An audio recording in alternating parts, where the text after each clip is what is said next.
Come on, keep it going. Hey? It's your turn. Me? Yeah. Go on, yeah. The problem with the book group, the problem with the prison, is that none of those bastards have any imagination. Their minds are rakes. They cannot imagine what it's like to be another human being. Leave aside the fact that that is probably why they're inside in the first place. It makes it nearly fucking impossible to have a decent conversation about books. This is what happened the day we did Frankenstein. As usual, Caroline spouted some stuff she pinched from Wikipedia, historical context, contemporary reviews, that kind of thing. Then next, a provocation, a question to get the ball rolling. Who is the real monster? Let me tell you something that might surprise you, Margaret. I was a bit of a star of the book group. I never did well in school, did I? But this was my thing. I found myself. Not only would I read books cover to cover, I'd do secondary readings and essays and the like, so I could fully understand the author's bureau.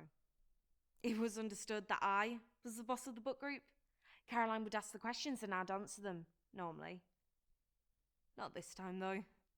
This time, some pity bitch named Safi stood up and started yelling her head off. Safi was new. Safi was young. She shouldn't have even been in the main prison in the first place, but the young offenders were full. Safi was screaming, yelling, waving the book around by its covers, scattering the pages, raging. She hated Frankenstein. She couldn't understand why a young woman would write such a thing, let alone why people would read it. Safi said that obviously the monster is the monster because it killed a kid, and that's the worst crime. And then she said, and the monster was born evil, and anyone who disagrees was a monster too. I interjected. I wanted to bring back a semblance of calm to the room. Reason and logic. Notice how I didn't resort to violence or name-calling. And, I didn't at first, and I didn't want to send one there because it's just weird, but he knew I was with them drinking, and I told him I would be, so I don't see why he sent one. And it's not like a message to say I was home yet. And so I didn't know what to do, and so I just ignored him, turned my phone off.